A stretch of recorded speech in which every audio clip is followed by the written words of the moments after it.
देखिए, सबसे पहले तो मैं अपनी वार्ड की जनता को, मातृशक्ति को, अपने पिता तुल्य बुजुर्गों को, नौजवान साथियों को, सबको दिल की गहराइयों से नमस्कार करता हूँ, सबको प्रणाम करता हूँ। आपने सबसे पहले मुझसे क्वेश्चन किया कि मैं चुनाव हारा हूँ। मैं अपने आप को हारा हुआ कैंडिडेट नहीं मानता। वार्ड नंबर 12 में 1896 वोट मुझे मिली है, तो मैं अपने आप को हारा हुआ बिल्कुल नहीं मानता। शायद इतना प्यार जवाहर नगर कैंप ने मुझे दिया, मैं और मेरा परिवार सदा वार्ड नंबर 12 का और अपनी जवाहर नगर कैंप मार्केट का ऋणी रहूंगा। जब तक जीऊंगा अपनी वार्ड के लिए, अपनी बाजार के लिए जीऊंगा। देखिए, मैं फिर आपसे कहूंगा कि मैं चुनाव हारा नहीं हूं। मुझे एक एक घर से, वार्ड के एक एक परिवार से पूरा आशीर्वाद मिला, पूरा मुझे प्यार मिला।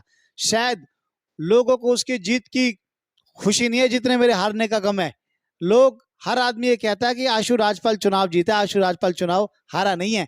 और मैं अब भी, जैसे मैं पहले सेवा करता आ रहा था, अब जब तक मेरे शरीर में प्राण है, चाहे वो घर घर पेंशन पहुंचाने की सेवा है, वो भी मैं हर बुजुर्गों का आशीर्वाद लेते हुए हर महीने हर घर पेंशन भी पहुंचाऊंगा। कहीं नाली की सफाई है, कहीं गटर की व्यवस्था है, कहीं बिजली की व्यवस्था है। मेरी वार्ड और मेरे बाजार में जो भी व्यवस्था में कमी रहेगी, उसमें मैं रूप से रूप, कंधा से कंधा मिला के अपने सभी साथियों के साथ, कार्यकर्ताओं के साथ जैसे विकास कार्य पहले करता आ रहा था, आगे भी करता रहूंगा। देखिए, मैं रविवार को, जो रविवार बीत गया, शुक्रवार है, मैं अपने किसी रिश्तेदार, अपनी बुआ के घर गुड़गावा गया हुआ था। मोहित बजाज का बड़ा भाई मेशी बजाज, जो ऑटो चलाता है, स्कूल के बच्चे उठाता है, वो रात को शराब पी के 10 बजे मेरे घर आया। उसने घर आके मेरे पापा को बाहर बुलाया, मेरे पापा जी से बदतमीजी की और कहा कि आशु को बाहर निकालो, उसको मारने आया हूं। अपने अन्य व्यक्ति भी उसके साथ थे। तो जब चुनाव हो गया, एक जीत गया, एक हार गया, उसके बाद झगड़े की प्रवृत्ति क्या होनी चाहिए? ये तो बदले की भावना से चुनाव लड़ते हैं, इसका मतलब इनको बदले की भावना से चुनाव नहीं लड़ना चाहिए। ठीक है, 1930 वोट उसको मिली, 1900 वोट हमें मिली। जनता ने बराबर दोनों को प्यार दिया। चुनाव भी हो गया, चुनाव समापन भी हो गया, उसके बावजूद झगड़ा करना चाह रहे हैं, मेरे घर तक आ गए। इससे पहले हमने भी मोहित बजाज के नाम पे मुकदमा दर्ज करा रखा है, उसके बावजूद वो मानने के लिए तैयार नहीं है। मेरे पिताजी एक डायलिसिस के पेशेंट है, सप्ताह में 3 बार वो मेट्रो हॉस्पिटल में डायलिसिस कराने जाते हैं। मेरे पिताजी ने मोहित बजाज के बड़े भाई को, मेशी बजाज को, हाथ जोड़े, बेटा तू जा, मेरा बेटा यहाँ पे नहीं है, क्या बात होगी। उसने घर आकर गाली गलौज की। उसके बाद हमने उसकी वीडियो बनाई, उसके वीडियो बना के हमने पुलिस बुलाई और पुलिस बुला के उस पर मुकदमा दर्ज कराया। और आज मैं एक आध दिन में एसपी साहब से भी मिलूंगा। भाई, एक भाई के खिलाफ पहले मुकदमा चल रहा है, दूसरा भाई घर में घुसने की, मारने की कोशिश कर रहा है। मुझे और मेरे परिवार को इससे खतरा है, मुझे पुलिस प्रोटेक्शन दी जाए। मैं एसपी साहब से, प्रशासन से निवेदन करूंगा वहां जाके कि मुझे, मेरे परिवार को मोहित बजाज से और उसके परिवार से और उसके भाइयों से खतरा है, मुझे पुलिस प्रोटेक्शन दी जाए। हाँ, सनातन मंदिर में बिल्कुल चलता है, लेकिन लेकिन इनकी हिम्मत तो देखो, इनकी हिम्मत देखो। मेरे घर आके, एक डायलिसिस पेशेंट मेरे पिताजी हैं, उनसे आके बदतमीजी करना, गाली गलौज करना। 70 साल के मेरे पिताजी, तू 30 साल का। उसके बाद आपको मैं वीडियो क्लिप दिखाऊंगा, मेरे पिताजी मेशी बजाज, जो मोहित बजाज का बड़ा भाई है, उसके हाथ हाथ जोड़ रहे हैं, लेकिन वो बदतमीजी से उतरने में कमी नहीं छोड़ रहा बिल्कुल भी।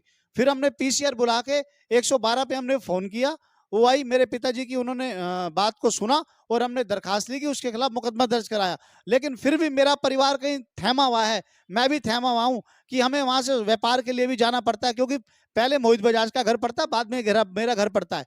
वो 4 भाई हैं, मैं माता पिता का इकलौता हूं। फिर भी मेरे और मेरे परिवार थमा हुआ है कि आगे दोबारा कोई ये वारदात ना करे, दूसरा मुकदमा हो गया। इसके लिए हम एसपी साहब से मिलकर पुलिस प्रोटेक्शन को जरूर लेंगे जी। हाँ, देखिए, सुनी सुनाई बात है, लोग कह रहे हैं कि इसमें चुनाव के बाद, चुनाव की जीत के बाद इन्होंने बहुत सारे, इन्होंने गलत वहां पर भोजन की व्यवस्था के साथ शराब बियर का भी काम किया है उसके अंदर, सनातन और मंदिर में ऐसा काम नहीं होना चाहिए। भाई, ऐसा शायद कौन सा ऐसा मुझे बता दो जो चुनाव जीतने के बाद ये काम करता हो। हाँ, मंदिर प्रबंधन की कमेटी बैठी थी, अब वो कमेटी फैसला करेगी कि आगे के लिए क्या इसमें कार्रवाई करनी है, कैसे चलना है, क्या इसके अंदर करना है। देखिए, मैं आपसे पहले भी कह चुका कि मोहित बजाज के खिलाफ पहले भी मुकदमा दर्ज हमने कराया, जब लॉकडाउन में उसने मेरे साथ झगड़ा किया पेंशन की बात को लेके। उस पेंशन की बात कर रहे, पेंशन तो मैं घर घर बांटूंगा, मैं घर घर जाके सेवा करूंगा। उस सेवा से मुझे शक्ति मिलती है और उस शक्ति से मुझे प्रतिदिन आगे बढ़ने की हिम्मत मिलती है। सेवा का कार्य, पेंशन का कार्य, विकास का कार्य वार्ड में मैं बिल्कुल नहीं रोकूंगा। जो मेरे से होगा, तन मन से, आप सबके आशीर्वाद से विकास कार्य वार्ड में और बाजार में होते ही रहेंगे। और दूसरी बात कि मैं पहले भी कह चुका कि मैं माता पिता का इकलौता हूं, मेरे पिताजी डायलिसिस पे हैं, ये 4 भाई हैं, मेरा परिवार भी इनसे डरा हुआ है, मैं भी डरा हुआ हूं। तो मैं प्रशासन से गुहार लगाऊंगा कि हमें हमारी मदद करें, हमें पुलिस प्रोटेक्शन जल्दी से जल्दी दी जाए। आज या सोमवार को मैं लिखित रूप में एसपी साहब को भी मिलूंगा और अपने परिवार को भी लेके जाऊंगा और लिखित रूप में उनको ज्ञापन दूंगा। देखिए, अब इनकी मंशा ये जाने, ये आगे तो आते नहीं, पीछे से वार करते हैं। मैं पलवल नहीं था, अगर मैं घर पे भी होता तब भी मैं इनके हाथ जोड़ देता। मेरे पिता ने 4 बार कहा मोहित बजाज के भाई से, बेटा तू जा, बेटा तू जा, लेकिन वो गाली गलौज से नीचे बात ही नहीं कर रहा था। वीडियो क्लिप आप देखें, मैंने एसएचओ कैंप को भी दिखाई है, उन्होंने पूरी देखी है, पढ़ी है, तकसीफ की है मुकदमे की, तब जाके मुकदमा दर्ज किया है।